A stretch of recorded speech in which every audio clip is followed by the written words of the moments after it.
federalism, you look at the Constitution, you look at the 10th Amendment to the Constitution, the very last amendment in the Bill of Rights. It says the powers not given to the federal government are reserved to the states and to the people. And I think as much as possible should be done at the state level, or even better, the local level. I think we should keep as much decision-making and government operation at the lowest level of government necessary. And the reason is you have greater accountability. And you also can meet local needs. So, listen, you're in Lake Tahoe. The needs in Lake Tahoe are different than the needs in Manhattan. And both places are different than the needs in Nebraska. And so when you have a federal government solution, it is often federal government bureaucrats forcing a one-size-fits-all solution on the entire country, and it misses the needs on the ground. You also have accountability. If your local official does something that you disagree with, you can see him or her at the Walmart. You can see them at the restaurant, at the grocery store. You can make your views heard, and if you don't like what they're doing, you can vote the bums out. You have immediate accountability. If it is a rule that is coming from an unelected bureaucrat in Washington in a windowless office, they don't know who you are. They don't care who you are.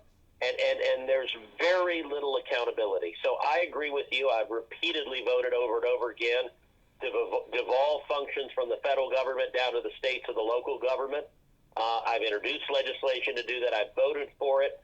At the end of the day, the challenge is the Democrats want to go the opposite direction. Not only do they not want government performed at the local and state level, they want to make everything federal. They want to federalize everything, and it's because they don't like federalism. They don't want different options. I'll give you an example. Let's take socialized health care.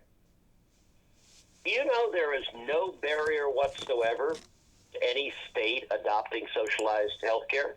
You know, all the Democrats say they support Medicare for all. I want to ask you a question. Why has the state of California never passed Medicare for all? They've got the governor's mansion, Gavin Newsom. They've got supermajorities in both houses of the legislature. They could pass it tomorrow. The answer is they looked at it and realized it would bankrupt the state. It doesn't work. It's a terrible policy. Vermont, Bernie Sanders' home state, they haven't passed socialized medicine. Nothing would stop them from doing it. The reason blue states don't do this, and zero blue states have passed socialized medicine, the reason they don't is if they did, the taxes would be so high that small businesses and productive citizens would flee the states. So what do liberals want to do instead? They want to make it a national policy so you can't flee, you can't get away.